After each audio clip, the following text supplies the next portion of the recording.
10 متر از انسانی بر روی زمین دور می شویم. 100 متر، 1 کیلومتر، 10 کیلومتر،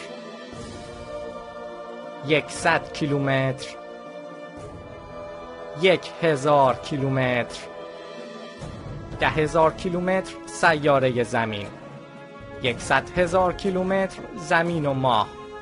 1,000,000 کیلومتر مدار ماه،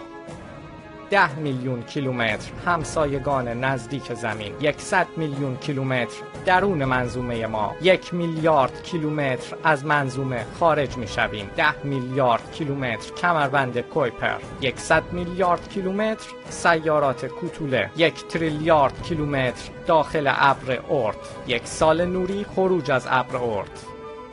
10 سال نوری مجموعه ستارگان،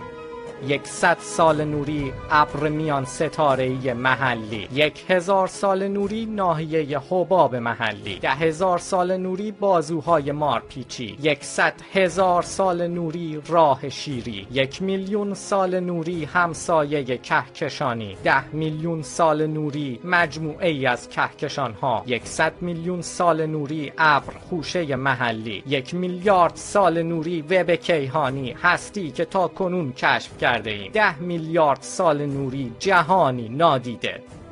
و حالا به سوی زمین خودمان باز می‌گردیم.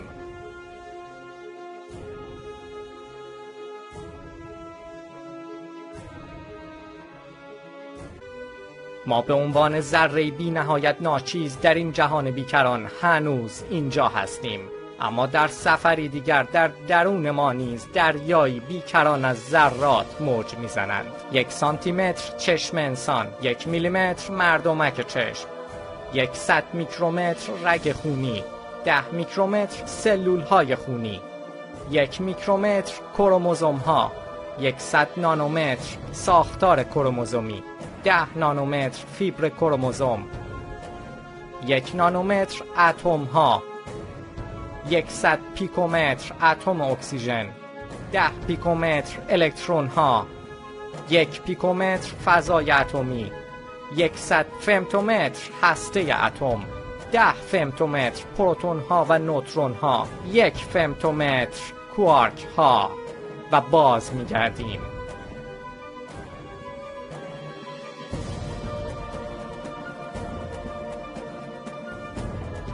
این ما هستیم، ذره ناچیز از دریای بیکران ذرات در این جهان که خود نیز از ذراتی ناچیز ساخته شده ایم.